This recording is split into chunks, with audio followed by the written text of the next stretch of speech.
Welcome to the Hope for the Animals podcast, sponsored by Compassionate Living.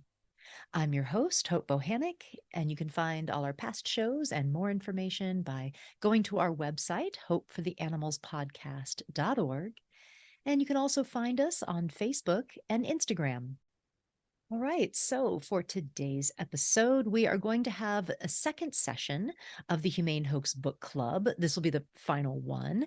And we have the other half of our awesome Humane Hoax team members, volunteers with the Humane Hoax Project. And we're going to dig into a few more chapters in the book, the new book, The Humane Hoax Essays Exposing Happy Meat, Humane Dairy, and Ethical Eggs. I hope that you have had a chance to buy the book. If you haven't, please do. There's a link in the show notes. And I will ask here again if you would be so kind as to write a positive review of the book and give a 5-star rating on Amazon. You don't have to buy the book from Amazon. You can buy it directly from the publisher. You just have to be an existing customer, I believe, to leave a review. I had someone give the book a 1-star rating and write a negative review. And it was from a vegan, no less. So that was, it hurt a bit. I really trying not to take these things personally, of course. And they weren't even commenting on the content of the book. They were complaining that the book cost money, that it should be free. It costs money to produce and print a book. And books are important. Books need to be out there on animal rights and veganism. But they felt that we should not be profiting from the book. And I can assure you that no one is profiting from this book. None of the authors were paid. No one is getting a dime for their work, for their chapters. And any proceeds from the book are going to be donated to Compassionate Living, our nonprofit Compassionate Living. The money is mostly going to just produce the book by the wonderful publishers Lantern Publishing, an all vegan publishing house that I think is very worthy of support, though I know they're not getting much money for it either. They're not making a lot of, I mean, no one is making money on this book. None of us. We do this for the animals. They also said that we were preaching to the choir, but the choir needs to constantly be inspired and needs to be practicing. We need to educate ourselves about how to talk about these things, about the new forms of animal farming and marketing. So this is new information that the choir needs to know. And I very much believe, because it's a book and not just online, that it has more of a possibility of people reading it beyond the choir. So anyway, this person brought down my average star rating on Amazon. So I really hope that maybe you could please at least give us a 5-star rating. So that will help to bump our average back up. And writing a review would be fantastic as well to counter this person and hopefully bury his negative review far down. Okay, moving on. So I want to invite you to our upcoming Humane Hoax online conference that will be on May 20th, Saturday, May 20th. It's from 10 a.m. to 2 Pacific time. So that is 1 p.m. to 5 Eastern time.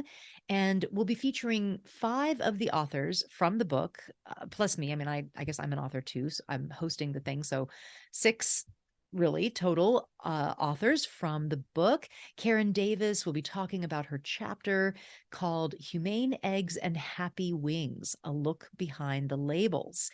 And Karen is turning 80 this year, I believe. So she's been doing this work a long, long time, and no one knows chickens better than her. Please come and hear her speak her wisdom. And we will also have Dr. Robert Jones, whose chapter in the anthology was called Modern Foodie Culture, a Celebration of Violence. We'll be offering an analysis of this chapter here today, actually, on this episode, so you can get a feel for that chapter and then hear more from Robert at the conference. And we also have Ingrid Taylor joining us at the conference. She wrote the first chapter in the book, and that one is titled A Pig Called Silver. We talked about this chapter in the first session of the Humane Hoax Book Club a couple of episodes ago. So if you come to the conference on May 20th, you can hear the story of Silver the pig firsthand from Ingrid. So please join us, dive deep into the Humane Hoax, dive deep into this new book, and learn more about this really critical topic. If you're hearing this after May 20th, there will be videos of each of the speakers on our YouTube page, on Compassionate Living's YouTube page that you can get to through our website. You can also learn more about the conference at humanehoax.org. And actually, we'll have the videos there as well afterward at humanehoax.org. And I'll have a link to that and the registration for the Humane Hoax online conference in the show notes. Okay, we had so much to talk about, so much to analyze in these chapters. We're going to jump right in now. I hope you enjoy this last session of the Humane Hoax Book Club.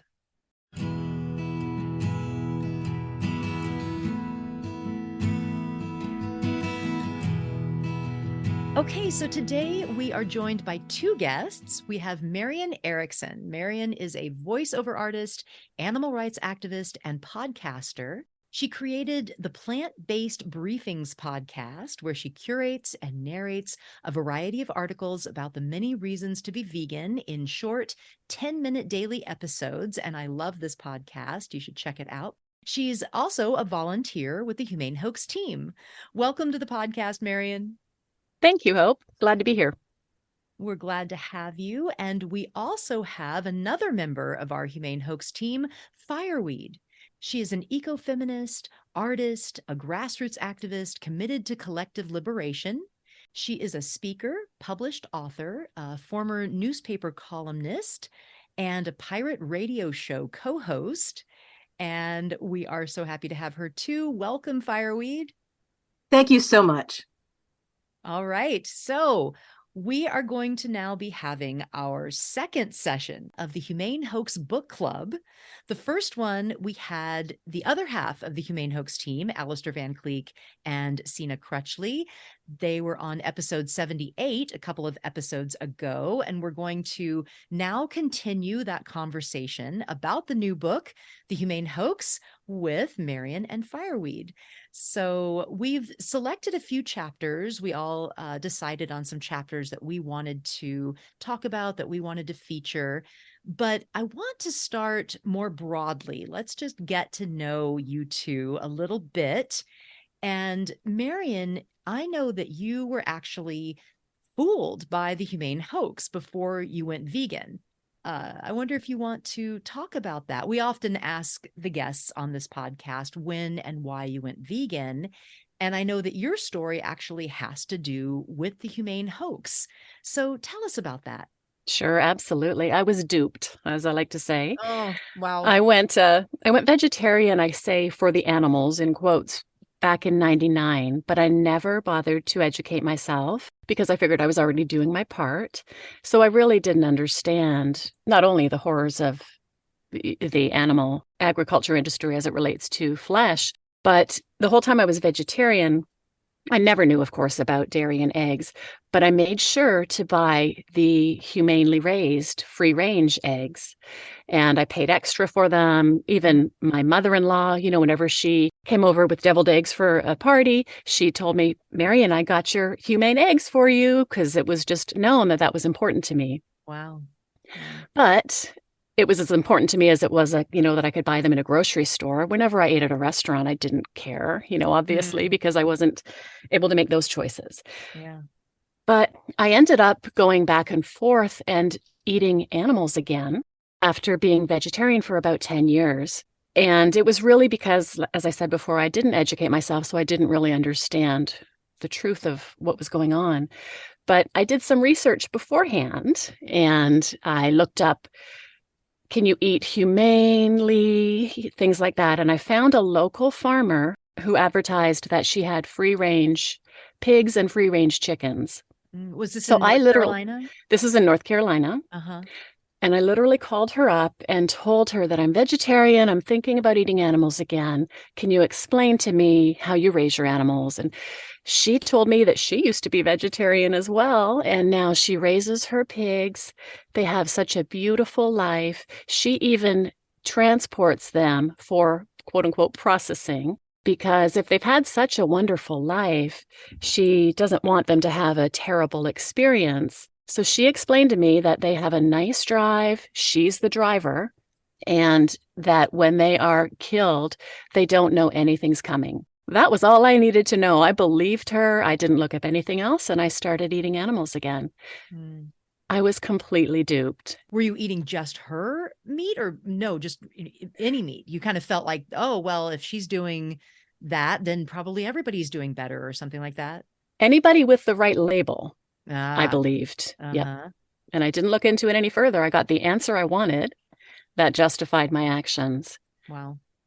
My conscience started to get the better of me, and it was about 3 years where I ate animals again. And then I cut back on everything except fish. And my conscience was still, in the back of my head, I'm still thinking, is there something wrong here? So I literally had to Google, do fish feel pain? And I was horrified. Wow. So then I went back to vegetarian, and then later on came to veganism through healthy, whole food, plant-based eating, and then found your podcast. And your Reason for Vegan series is something I recommend to everybody, because I got a real education there. Such good information. Wow, thanks. Yeah, this is an interesting story that I hear over and over now. It didn't used to be that way, but now there's this kind of transition period into these labels for a lot of vegans, but people get stuck there and don't, and feel that they're doing enough, right? So that's why we're doing what we're doing here with the Humane Hoax Project. So Fireweed, you live in an area that has a lot of local and small scale farming. And we've talked about this before. And so I'd love you to share with the listeners what about your area, what you've observed, what you've learned, and how it relates to the Humane Hoax. I'd be happy to, Hope. I actually live on a small island off the coast of British Columbia. It's considered a progressive area, and a lot of people move here who have disposable income. A lot of people live here who are housing insecure, so it's really very mixed. But it is the heart of farm country in the sense that a lot of people do raise animals for consumption. I've actually been vegan for over 35 years, and I've lived in farm country for over 30. So it's been really interesting to observe the transition. I've heard a lot of stories similar to Marian's, where, people will be interested in veganism or vegetarianism for a while and then decide, well, it's just too inconvenient, or these people seem nice. They seem to be treating their animals well. Maybe I can indulge a little. I'm thereby going to be supporting our local economy, local food sustainability, and the slip kind of happens.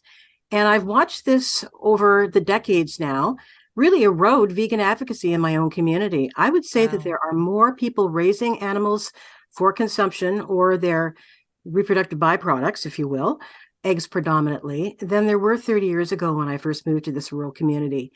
So it's disheartening, really. And I realized that a big part of that is the whole locavore scene, this whole notion that food security begins with supporting your small scale local farmer.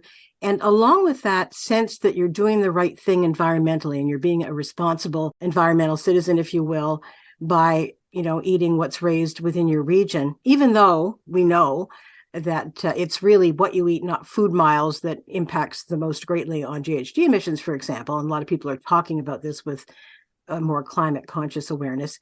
But, there's still this prevailing understanding that you're on the right side of this trajectory, and people believe that they're modeling a way of life that we should all be emulating. We should all be just supporting small scale.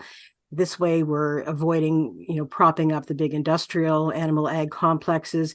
And along with that belief, I think, is a necessary accepting that those farmers down the street or across the way have the animals' best interests at heart, and they're going to be treating them to the best of their ability, like, as John Samba Matsu says in his chapter in your Humane Hoax, almost like children. And I see them myself in farm fields looking bucolic. People don't talk about that day that they go off to slaughter. So there's a whole bunch of pieces to this that, I'm really pleased that the Humane Hoax Anthology delves into. But I've laid awake at night listening to the sound of mothers calling for their calves once they've been separated. I see what happens when people with backyard chicken operations, want to trap mink and raccoon. And this notion that the animals that are being raised in the backyard or on a small holding should take precedence over the lives of animals that evolved here over millennia is really quite profound to me. And it's just another whole area that needs greater exploration. And that is that we're pushing out biodiversity at an increasing rate. And even these small scale farmers are cutting down trees so that they can actually have livestock on the land. A lot to talk about, a lot to unpack. Really. Wow. Definitely. You touched on so much, and it is such a big issue, such a big package, the Humane Hoax. It encompasses a great deal, like you just pointed out. I mean, so many different areas and angles, and that's why I decided to compile this anthology. I had written, my first book was on the Humane Hoax, and that was 10 years ago. And so much has happened. The movement has grown so much, not only the animal rights movement, but the movement I'm talking about is this locavore movement that you just laid out. This movement of small scale, humane, cage-free, all these labels that we're seeing, this has grown just so much. And I knew that it needed more attention. And I knew that I wanted more voices on it, more angles. There's so much to unpack on this issue, and each one of the chapters comes at it from a different angle. And so let's get into the chapters that we wanted to talk about. And the first one that we're going to talk about that we all wanted to touch on was John Sanbanmatsu's chapter called Murder, She Wrote: Legitimizing the Meat Economy with Femivorism. So John is a professor of philosophy, and he's working on his own book, actually on veganism, called The Omnivore's Deception. Mm-hmm. Yeah. And his chapter, it's so, a little insider trivia on the book. The original title was Lady Macbeth at the Rotisserie. And I loved that title. Yeah. I love that title so much.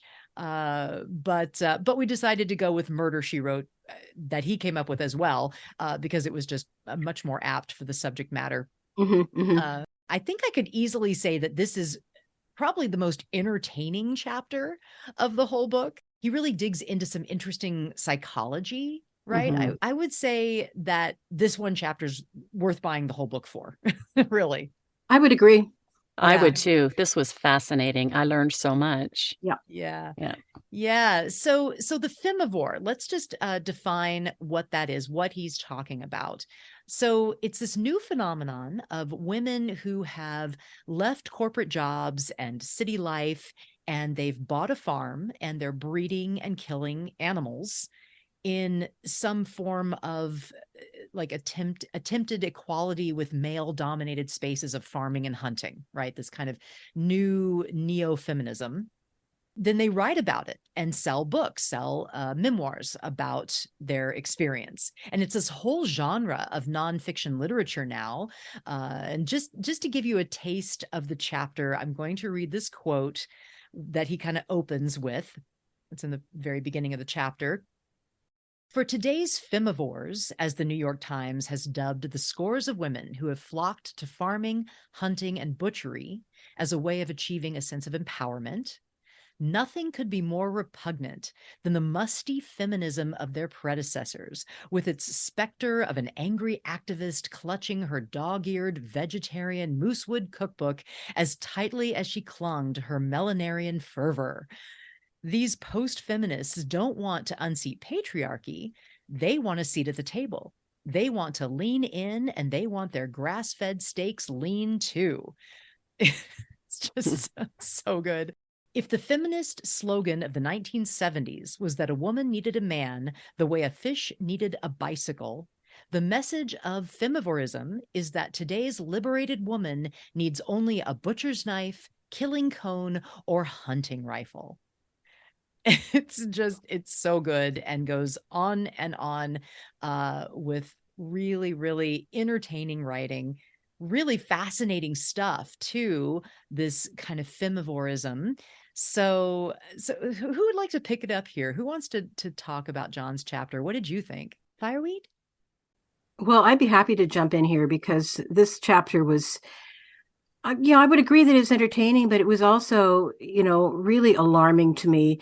And I will say that because I've been vegan for so long, the whole notion that feminism can be actually, equated with the control and dominance of other animals is deeply disturbing to me. I became vegan in part through influences like The Sexual Politics of Meat, written by Carol Adams, in fact, by Marty Keel, when she showed The Sexual Politics of Meat slideshow, even before that book was published. Yeah, and Carol is in the book, just to point that out and give a plug for Carol's chapter as well that we talked about in the last book club meeting. Yeah.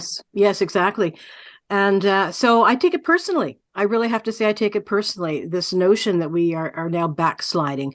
But I would say that although John is focusing these femivore memoirs, I'm also seeing it with younger women who aren't necessarily in the category of people who've just left, the corporate world for this more bucolic so-called lifestyle. It's more widespread even than that. But just to underscore John's focus, I think that he really makes a strong case for the fact that depicting violence against animals as a form of women's empowerment and maternal care also really provides a new set of rationalization for maintaining endless violence against other beings. And so that is the humane hoax. Yeah. There is this sense that the empowerment can be, considered a form of empowerment for women, really flies in the face of our, we'll say previous understanding in the feminist world that the patriarchal paradigm is the problem. And to dismantle that, we have to look at all systems of hierarchy, including, at least from an ecofeminist vegan perspective, the dismantling of our lording over other animals. And that is turned on its head by these femivores, who in fact instead celebrate dominance. So I find it extremely disturbing. But John is onto something really important. Like I said, it's not just women leaving the corporate world. It's other young women who are equating this sense of empowerment with butchery and backyard animal husbandry. I think it's really holding back progress for animals, and it's holding back progress for women, in my opinion. Yeah, really good points. Marian, what did you think of John's chapter? I loved this chapter. It was shocking to me. I hadn't even heard the term. Maybe I don't know if I live under a rock or whatever, but I hadn't even heard the term femivore. I am familiar with homesteading. And I know there's YouTubers out there showing videos on how they're, getting back to nature, but I hadn't given it much thought. I've seen some disturbing videos on social media of women butchering their animals, and I just thought that's really bizarre, but I didn't know it was a whole movement. And I like in the chapter how John explains the history of feminism and how feminists once dreamed of changing the world and creating a new society. And now those elements are no longer part of this. Women, the femivores, are just trying to be the same as men. And the domination of animals is just displaced aggression, he makes the point. And the part of it that I've really found disturbing as well was the maternalism. Yeah, absolutely. And he says, here's one quote that I highlighted. Today's femivores, however, have gravitated to a new kind of dependent, one that allows them to engage in the pageantry of maternalism, but without the risk of being tied down. These are babies who can be loved and cared for, but also gotten rid of once their company grows tedious. And he depicts all these situations in the memoirs where these people, not only is there casual indifference to the fate of their babies, when they're not killing animals outright, they're killing them through malign neglect. He shares a number of disturbing examples of women who, talk joking about how, one ewe gives birth along an electric fence, killing 2 lambs, and just the outright indifference to it all. Yeah. Yeah. So disturbing. Yeah, absolutely. I felt the same way about that section. And it's kind of interesting because I think that's the key difference that these women are trying to make is like, well, we're not being callous and dominating like men, we care about the animals. We're caring, loving women that care about the animals, right? And so that's kind of the difference that they're trying to make here, I think. But yeah, he has this whole section called Mothering Babies, Then Killing Them. Mhm. And it's so disturbing, the writing, that these women, they talk about these animals like they're their children, that they're like their caretaking children. They're all excited when the babies are born, things like that. But then just a few short months later, they kill them or they send them to be killed. And it's this weird cognitive dissonance, right? That kind of goes beyond just being a meat eater on the street, right? There's this kind of added aspect of some kind of sickening, bizarre psychology going on there, and betrayal. Betrayal. That's why I called my first book on the subject of humane washing a decade ago The Ultimate Betrayal, because these farmers, say they care. They're pretending like they're part of the family. They'll say, "Oh, we treat the animals like they're part of the family." But would you slit the throat of a family member, or Right. your child?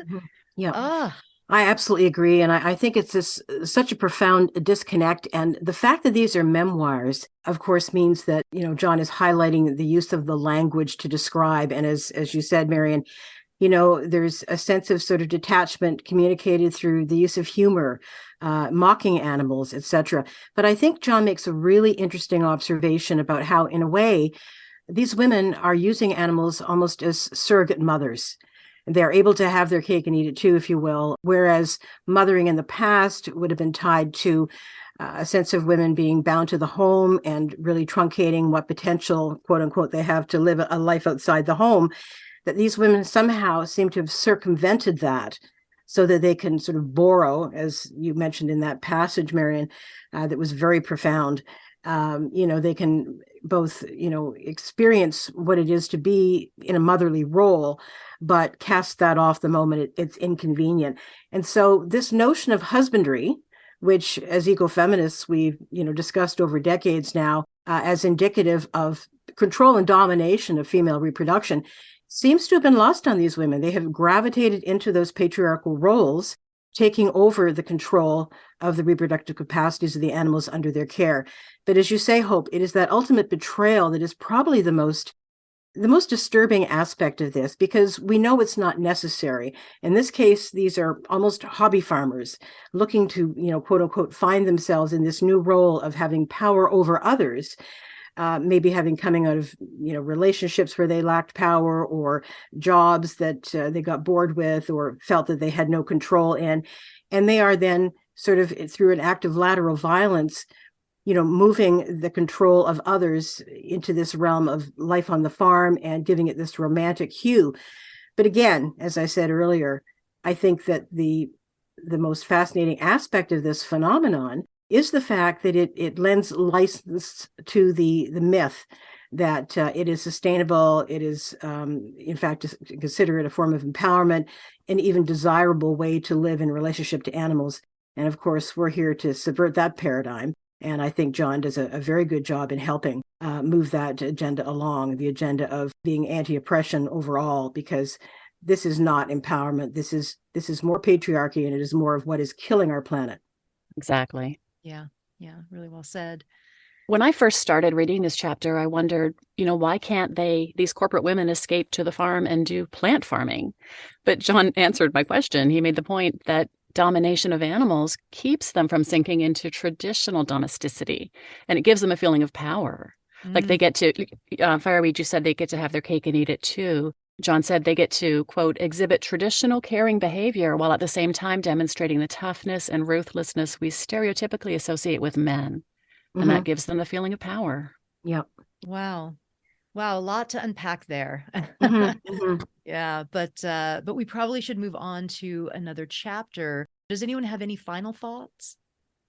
Well, there is one more point I think that John underscores near the end of the chapter, which I really appreciate it. And that is the reminder that, while focusing on this particular phenomenon of women committing these egregious acts of violence, that it is still predominantly women who are active in the animal advocacy community. It is predominantly women even that are running animal sanctuaries, and certainly it's predominantly women who are even vegan. So this is not to suggest that the phenomenon of femivorism has taken over. It is simply something to keep our eye on and to reckon with and to unpack and hopefully help educate others about, so that we can bring the focus back on dismantling these systems of oppression rather than propping them up. Yeah. Yeah. Really good point, for sure. But yeah, it's just a fantastic chapter, John Sanbanmatsu's chapter. I think it's worth buying the whole book for, like we were saying. So if you only read that one chapter, it's worth getting the book. So I'll just wrap up with a short quote from his chapter that I really loved.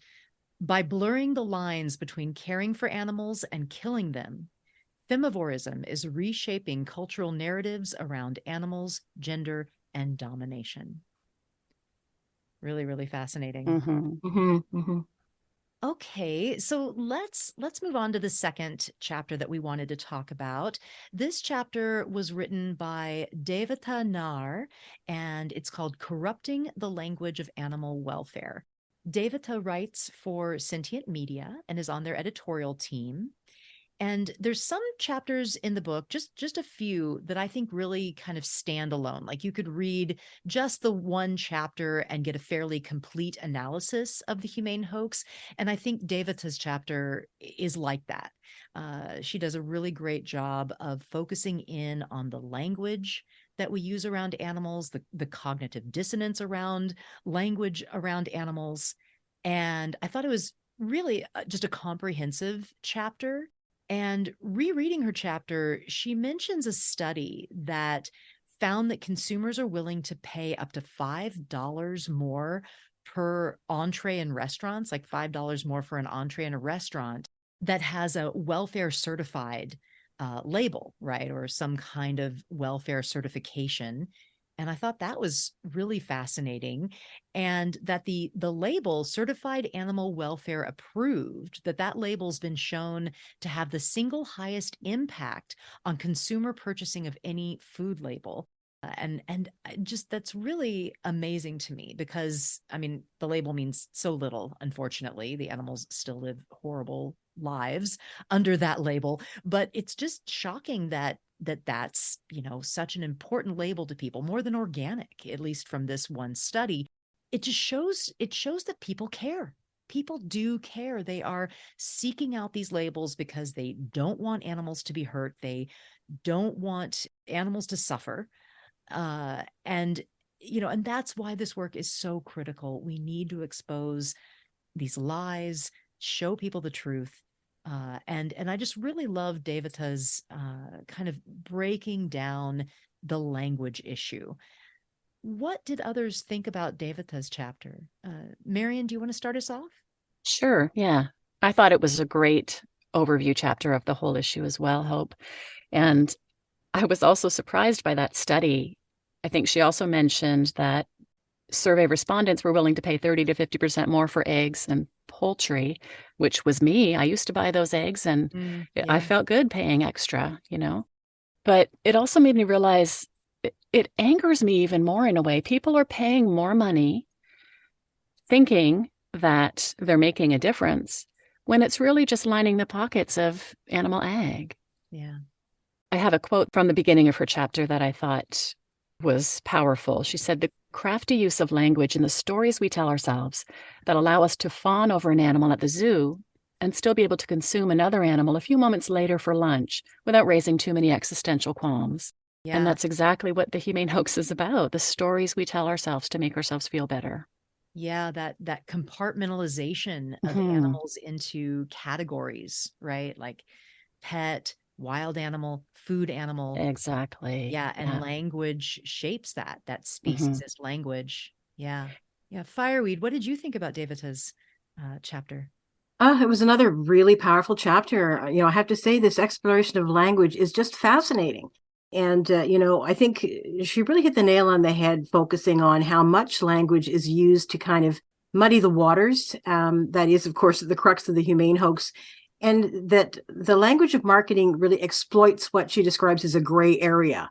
And it's, this sort of these vague terms that can then be interpreted through cognitive bias as, leaning in the direction of, oh, this is good, rather than this is less good, and really exploit the fact that, we're both, our compassion is governed both by contradictory emotions and cognitive dissonance. So we're going to gravitate towards what we think is going to sound more favorable.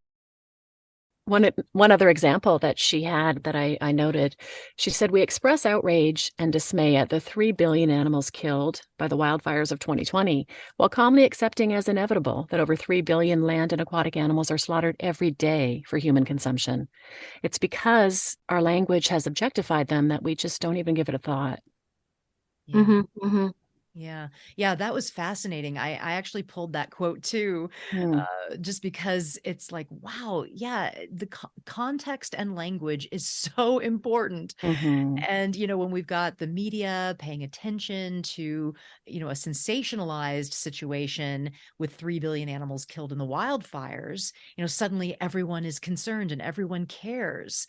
But when it's the mundane of the slaughter of billions of animals for human consumption that happens every day, that everyone wants to participate in and not have to feel that they are taking part in some horrible slaughter, then suddenly, we can use the language to soothe ourselves, to make us feel like, oh, it's normal, it's okay.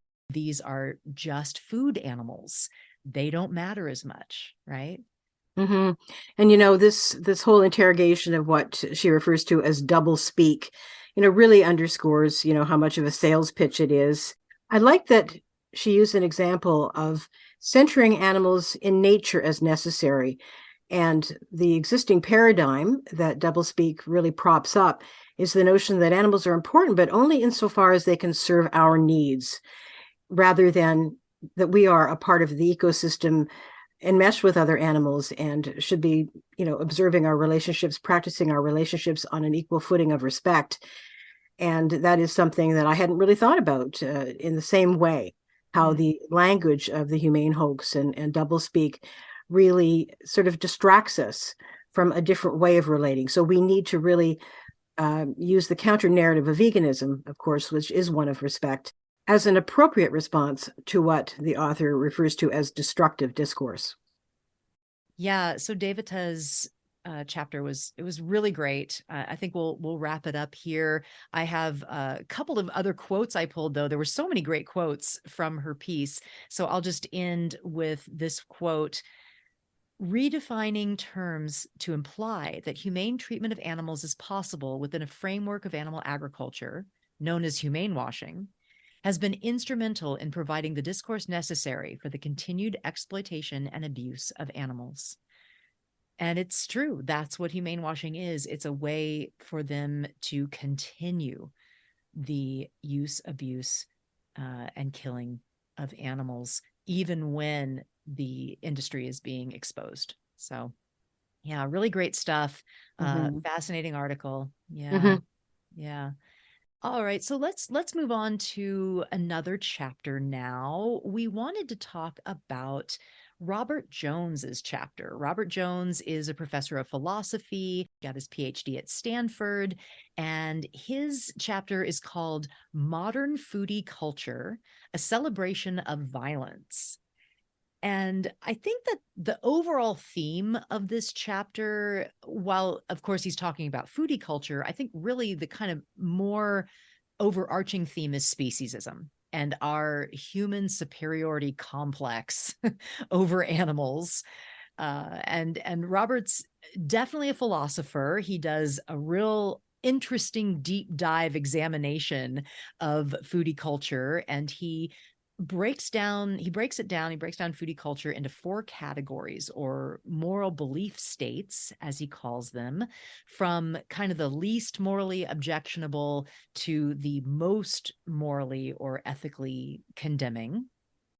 But the category that he is most interested in, he calls the sadistic foodie, and it's the 4th one, the most morally objectionable foodie person. And I'll read a quote here.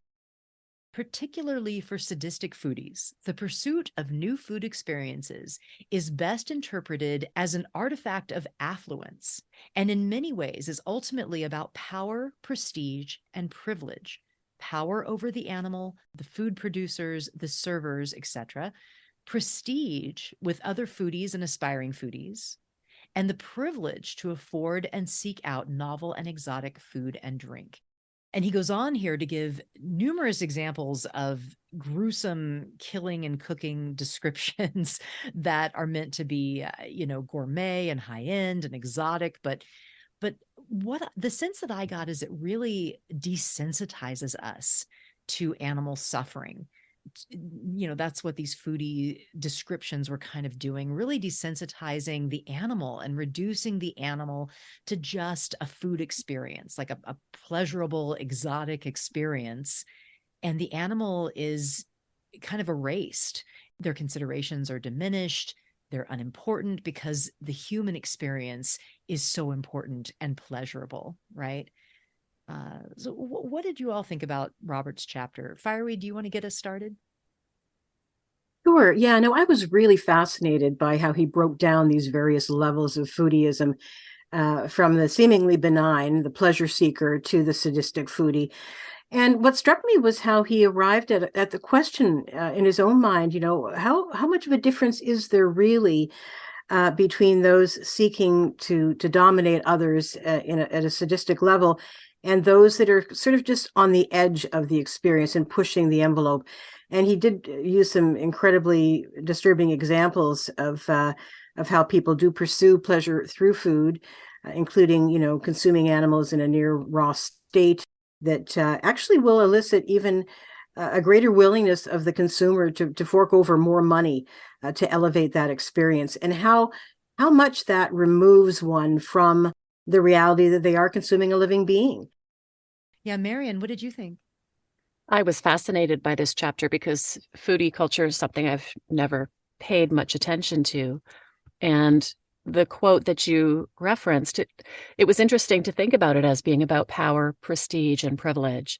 And I think somewhere else he mentioned it being about exclusivity and elitism, Yeah. because people have to have the money to do this, and they're trying to be unoffended by anything and to be really experiential without even considering who is on their plate. And I thought it was interesting. He interviewed a server at a high dollar exclusive Silicon Valley restaurant, and she said foodieism is really a way for foodies to talk about money. Yeah. And that point about elitism, it's interesting because this chapter reminded me of an idea that I had for another chapter that I really wanted in the book, but I didn't find anyone to write it, unfortunately. And that is about how the humane hoax is very elitist.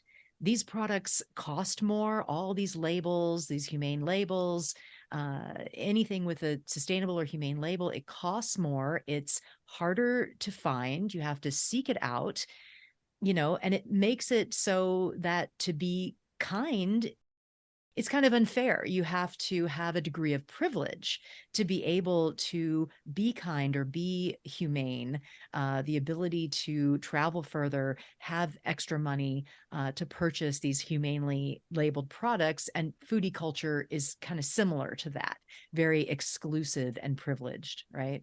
Mm-hmm. Absolutely.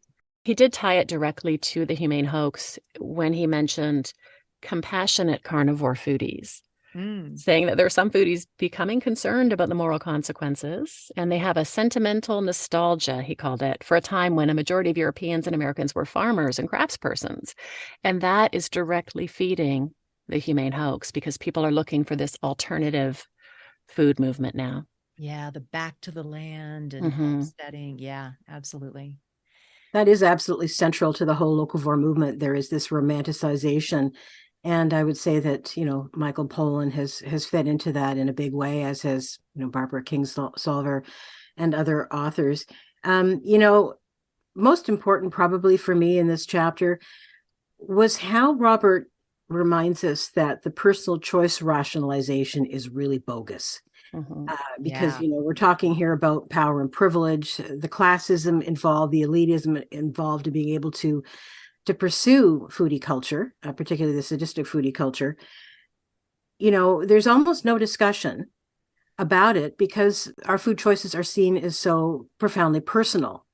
And I think he really dismantles that argument well, by Yeah. pointing out that personal choice is pernicious when it ends up involving negative impacts on others. There's a difference between, choosing what color of socks you're going to put on today and making choices that are going to have a cumulative effect or a direct impact on the life of a sentient being.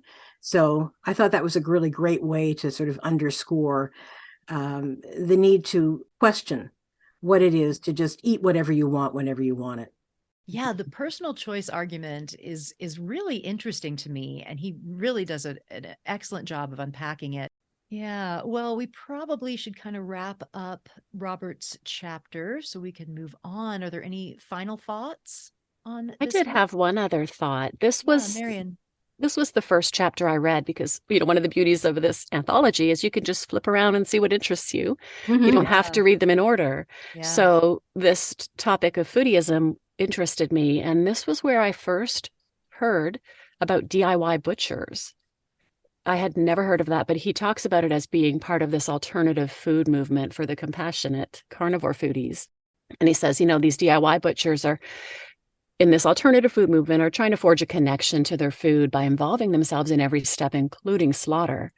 But he makes the point that it connects the participants to the violence against the animal, not to the actual animal. And how they can even assume it's connecting them to the animal just doesn't make sense. Mm, This yeah. connection is wholly false. Could I add, this is one of the ways I think that the various contributions to the book do overlap. We were just speaking about femivorism in John Sambamatsu's chapter. And in my experience in locavore land here on the west coast of BC, backyard butchery and learning how to do it, this do-it-yourself movement has been really flooded with interest from women Mm. who, in wanting to take responsibility and possibly even save money. I saw a class being offered at our local community school, and will confess I had an insider take a look at the enrollment and was just mortified to see how many women were actually interested in learning how to do butchery. So yeah, the whole do-it-yourself movement is another sort of hidden component to the scene of foodieism, and it's all its manifestations, and does prop up the humane myth, this notion that if we're taking responsibility, that's surely better than putting the emphasis on some remote slaughterhouse, when in fact the likelihood of accidents, of a botched killing, are just so much greater. So thanks for mentioning that, Marian. I think it's an important part of looking at what it means to be propping up this myth of things being able to be done in a more humane way. Yeah. Mm-hmm. Yeah, and actually another chapter in the book that we're not going to talk about today, but my husband's chapter, Kojin Bohannik's chapter, he wrote about the spiritualized language of DIY butchery and backyard slaughter, like you were just talking about a class in your local area. They use very flowery and spiritual language, like, connecting with the animal and kind of soothing the situation, even, this very violent act, and trying to make it spiritual somehow. Yeah, it's another great chapter in the book, even though we're not going to talk about that one. Mm-hmm. I just thought I'd mention it. But let's wrap up Roberts. And I do have a final thought as well. And what I wanted to say at the end of Robert's chapter here is that I like to say this, that we're not against farmers and we're not against foodies necessarily. Mm-hmm. As vegans, as animal activists, we often get pitted like farmers versus vegans and foodies versus vegans. We need farmers. We need farmers to thrive, and we just want them to transition to growing plants. That's all. Mm-hmm. Plant foods. That's all we're asking. We certainly want farmers to be thriving and to do well. We just don't want them to kill animals. That's all, right? We just want them to grow plant foods. Same, I think, with foodies. We're not against being a foodie necessarily. We just want foodies to eat only plants, right? Mhm. There's vegan foodies. You can enjoy food as a hobby if you want, even an obsession. That's fine. Just do it compassionately and ethically and find that gourmet, unique vegan food that's all around us. You may just have to dig a little deeper or travel a little bit further, but isn't that what it's all about, right? Right. Yeah. Okay, so let's get into the last chapter that we want to talk about, which is my chapter. And I wrote the introduction and the conclusion of the book, and I also wrote a chapter. And the chapter is called Reinforcing Rationalizations and a Rooster. And this chapter, it's kind of a hodgepodge. I wanted to, well, I could have written a whole other book, right, about the humane hoax. I mean, the first book that I wrote on the subject, The Ultimate Betrayal, that was 10 years ago. And almost right after that first book, I kind of wanted to write another one because there was just so much more, so much that I didn't touch on in that book, so much more information coming out. So I could have written a whole other book, but I felt that it was important to hear from other voices, to hear other perspectives, to really have it cover just a variety of angles. And so that's why I did an anthology. So, but my chapter's kind of like a mini book, it's all the things that I wanted to cover in just brief essays that all could, each subject really could have been a chapter in and of itself. And I also tell stories. I have two stories in the piece because I think that storytelling is very important and very compelling. And I tell the story of when a local slaughterhouse I drove by got a new paint job, and that I used to drive by a lot. And I also tell the story of Kakuta, a rooster that I rescued. And that was a very important time in my life, and the experience that I had with Kakuta. So I am really, really curious what you all thought of my chapter. So Marian, why don't you get us started? What did you think about my chapter? I loved your chapter because I loved the stories. Storytelling is important, and these were two very powerful stories. But I loved all the information that you conveyed as well. And the humane hoax, as you say, is not only the blatant lies. You mentioned companies like Tillamook that's got 70,000 cows in inhumane industrialized conditions, but their labeling doesn't reflect that. But also the fact that the small old-fashioned farming can never be humane. It can't possibly when families are separated and bodies are mutilated and they're killed as babies. I really also liked the little story you told about driving by farms with signs like certified organic dairy, because I was vegetarian for years thinking I was doing absolutely no harm. And I would have thought dairy, organic dairy, would be more humane, more healthy for the cows. And you explain that it's not, which is, I think, surprising to a lot of people. Yeah. The organic thing, I mean, I put that story right up front because I feel that it's so important. When I got into this work, when I got into this research 15 years ago, I thought I was going to be saying things like, well, free range is better, but going vegan's best. Or, cage free is better, but going vegan's best. And that's not the case. That's not what I ended up saying. That's not what my research discovered. I actually found that, well, mostly and generally, there's very little difference. There's very little difference in the animal's experience from one farm to the other, no matter the label. But in some instances, it can be even worse. And organic dairy is such a great example of that. The organic label does have some oversight, much more than so many of the other labels that we talk about in the book that are just woefully unregulated. Organic dairy does have a long process of getting approved and on-site inspection of the farms, things like that. But what they're looking for and what is required has so little to do with the animal's experience, has so little to do with the humane treatment of the animal. Basically, with organic dairy, they are looking for the feed that is fed to the animals to be organic and drug free, and that the animals themselves are essentially drug free. So, no pharmaceuticals, no antibiotics, that kind of thing. So what happens is that it's the same horrible conditions. The cows are, poked and prodded and overcrowded, and they're in dirty conditions, and they're artificially inseminated. Their babies are taken away at birth. There's psychological stress. All the things that happen in conventional dairy are happening on organic dairy farms. So the cows are getting sick, they're getting stressed, and they get infections and viruses. And one of the main ones they get is mastitis. Mastitis is a horrible infection of the udder. The udder can swell, and there can be open sores, pus oozing sores. It can be very painful when they're milked.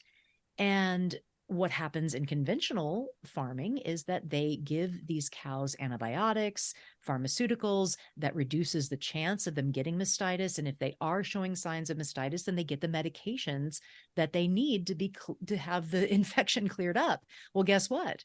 On organic farms, part of the organic standard is to not give these kinds of pharmaceuticals and medications. So when cows are showing signs of mastitis, showing signs of any infection or illness, they don't give them the antibiotics that they need. They don't give them the medications that they need. And that because they would have to take them out of production. If they did that, they wouldn't be able to sell the milk. So they just don't. And I had a veterinarian confide in me that he was seeing cows with the most advanced stages of mastitis, in the most pain at milking, on these new organic farms, unlike he had ever seen on conventional farms, dairy farms, for decades. So here's an instance where this label, where we are assuming that it's better for the animals, that the animals are having a better life, a more humane life, where they're actually suffering more, where they're actually being harmed more. So it's deceiving, and it's why I edited this book, so we can get this information out to people, that these labels they're not what they say they are. They're not what people think they are. And it can be even worse for the animals. It's heartbreaking. So Fireweed, what did you think? Marian, thank you for doing such a great overview of all of the points that I enjoyed as well in Hope's chapter. I think the storytelling, super important. I hope what you were just saying about organic labeling, just struck such a chord with me. But not only because of that reality and how it disguises and dissuades people from looking more deeply into what's really going on in the farm, but because even the illusion in locavore land, in the backyard farms and the small scale operations, that they must be better. There is almost a sense that, this farm must be operating with organic standards. And as flawed as they are, to my awareness, they don't even exist in the community where I live. The illusion of organic care is what is the dominant mindset. Because I live in a small island, it's really cost prohibitive to bring a vet over.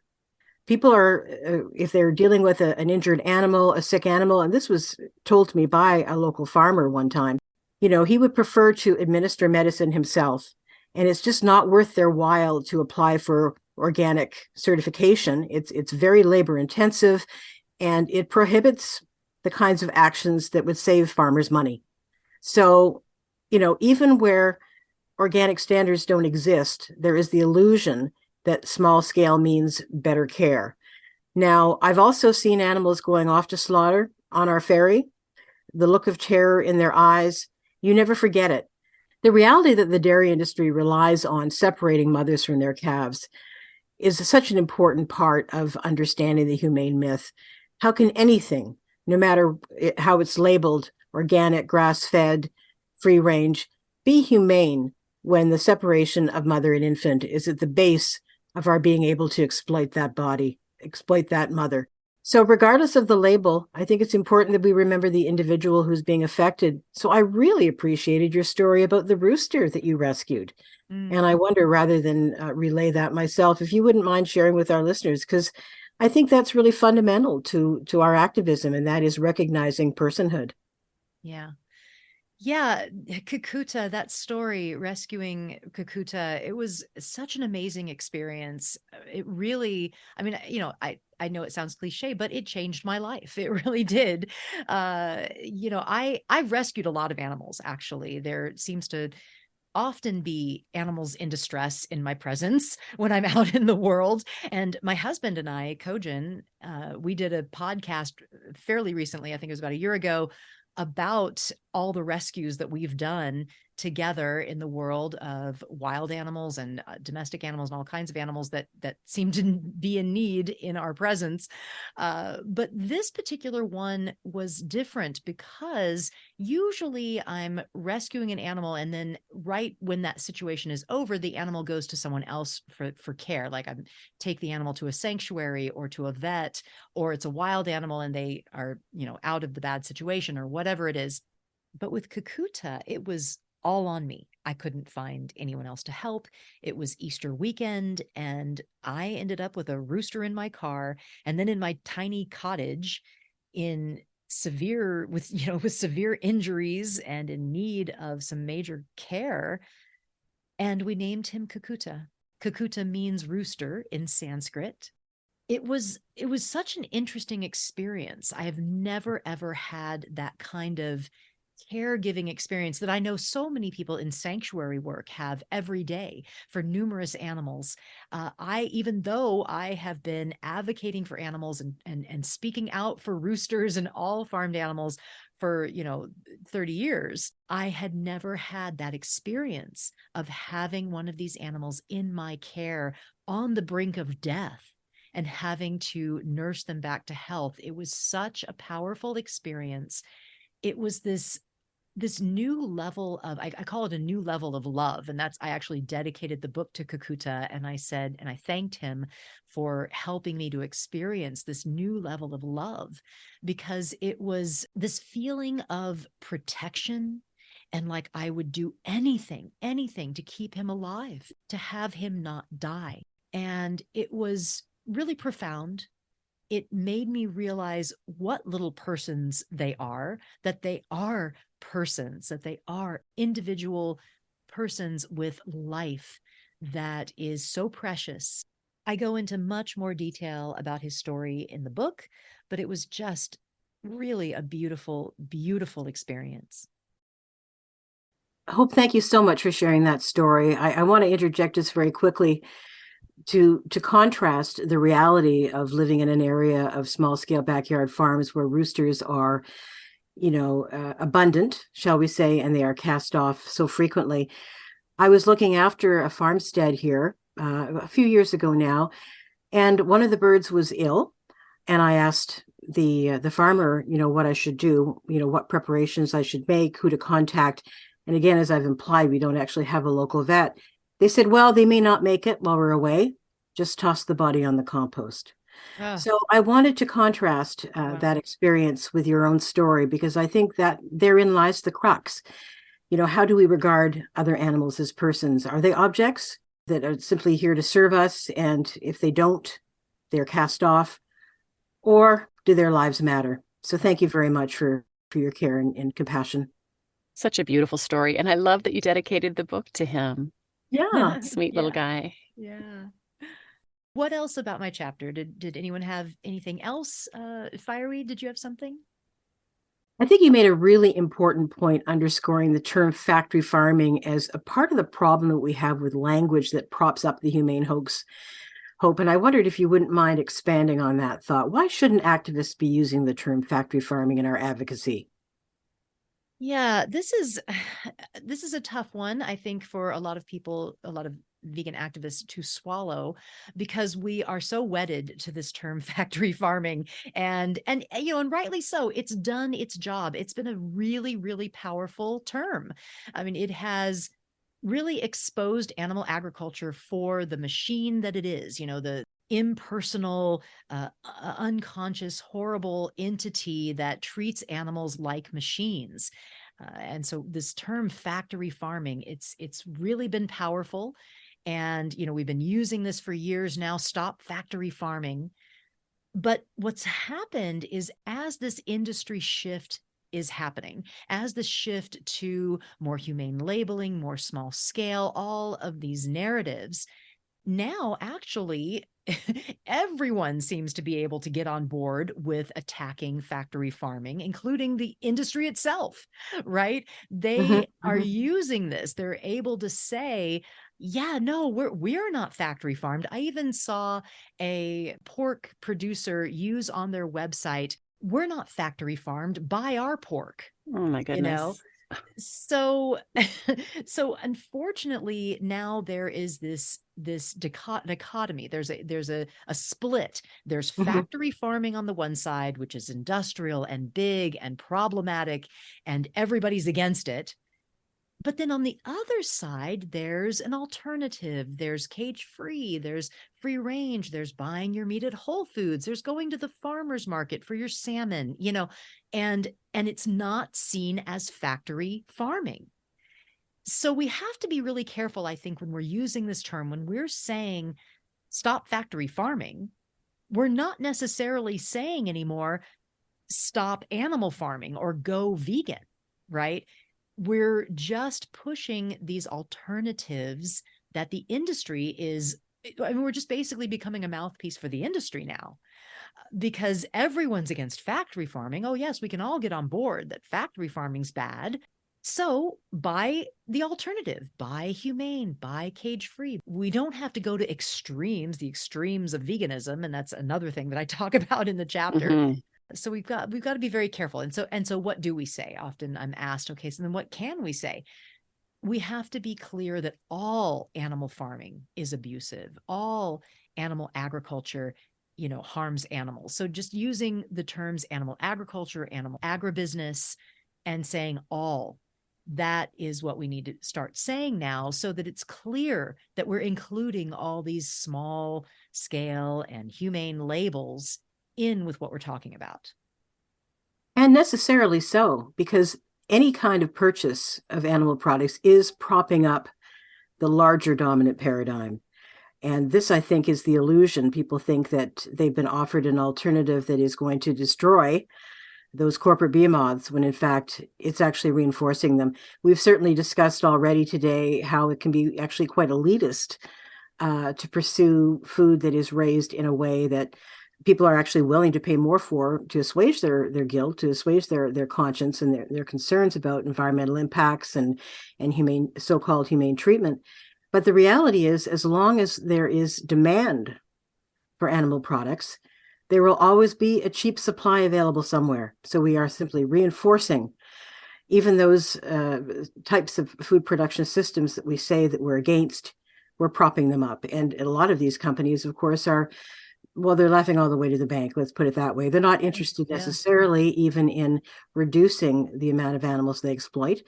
This is another part of the illusion. I think people think that they're a part of solving this problem, when in fact, there's greater demand today for animal products than there ever has been. And that is going to mean a continuation of the factory farms that they say that they're against anyway. Yeah. Yeah. And just like Marian said in the beginning, that even though she was buying cage-free eggs at the store, she didn't really think about it at the restaurant, and you just still buy eggs that are available, or you're still eating whatever is available. So they know that even if someone cares and is seeking these labels, they're not going to do it all the time. They're going to, whatever food's available, as long as they consider themselves an egg eater or a meat eater, they're going to eat meat. Yeah. And I like how you said, though, the stop saying factory farming was so enlightening for me. I've heard you speak about this before, so it wasn't new when I read the book. But I love how you said that, yeah, everybody can get on board. If you say stop factory farming, everybody's on board with that. But if you say stop animal farming, they're like, wait, what? Yeah. Right. Yeah. Yeah. Yeah. And so that's why we've got to be careful with this term, because we think it means that. We think we're saying go vegan, but now it's not perceived that way. It's not. Right. Hope, one thing I loved in your chapter was your optimism, because you say that even as you speak out against so-called humane labeling, it's actually an indicator of a positive progression. Do you want to maybe touch on what you meant there? Yeah. So why do people seek out these humane labels, right? Why are they doing so well? Why are they selling so well? Well, ultimately, it's really because people care. They actually do care about animals. They don't want to see animals suffer, right? I mean, that's kind of the bottom line, or the underlying force of these humane labels. People care. They don't want to see animals suffer. I think that's really hopeful. And it's just this stage I feel that we have to go through, where the logical progression of this, the logical conclusion of treating animals humanely, is that we don't kill them. Right. That's if you follow the logic through, if you don't want to hurt animals, you don't want to see them suffer, then of course we're not going to kill them either. And we haven't gotten there yet. We're kind of in this place where people want to have their cake and eat it too, where they want the animals to be treated humanely and slaughtered humanely, but still be able to eat them. I think that people are going to wake up to this cognitive dissonance. They're going to wake up to the fact that that is just ridiculous and impossible, right? And that the logical conclusion is that we don't commodify and kill animals. I believe we'll get there, and I believe that this is just a stage that we need to go through, a place we need to be before we get there. But we can't be complacent and think that people are going to get there on their own, right? Because the marketing and labels are lying to them. We have to be that voice of truth. We have to tell the animal stories, show that anytime an animal is commodified, that there is exploitation, that there is abuse and suffering, no matter the label. And telling those stories, I believe that people will get it. I do have hope that we will get there. It's funny because I always end the podcast by asking the guest, what gives you hope for the future? And I guess I just kind of answered that as that was my hopeful feelings about the future. And something else that gives me a great deal of hope is this book. I'm so grateful that I was able to put this book together, that people will read this book and hopefully get a chance to soak in all of this knowledge, all of these stories, all of this very important information that will lead them to that compassionate conclusion of veganism. All right, so let's wrap this up, this wonderful session of the Humane Hoax Book Club. Any final thoughts on the book as a whole, or anything about chapters, anything that you'd like to say, Marian? Sure. I think overall the book is so interesting, but it's educational too. And I love your point about people are good. People are compassionate. Deep down, they don't want to hurt anybody, but they are being lied to. So that's why this book, this anthology, and the Humane Hoax Project, it's so important to educate people because they don't know right now. Fireweed? Hope, I really want to congratulate you on this anthology. It is exceptional. I was excited about it, but in reading through the chapters, I'm just, absolutely hooked on it. And I want everyone to read it. I think that if we stand any hope of actually changing the future to a livable world, we are going to have to really shift our attitude about the other species we share this planet with.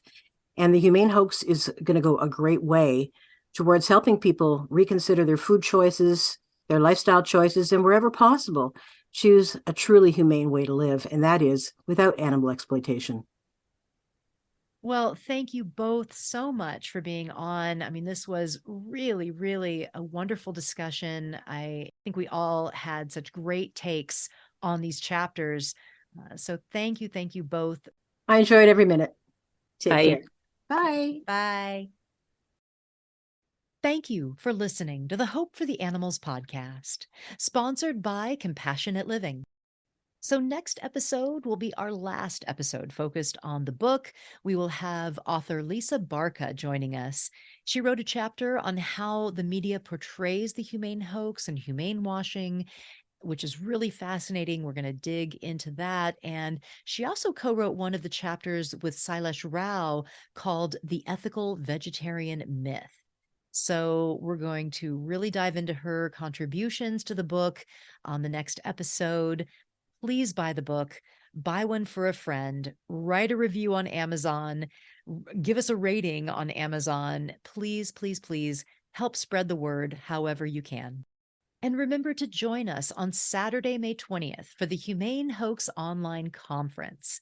Alistair Van Cleek and I will be hosting, and the Humane Hoax team that has joined us for these book club episodes will be introducing the speakers. So you'll get to see them as well. I really hope to see you there. Thank you for your support of the Humane Hoax, of the book, of the project, and live vegan.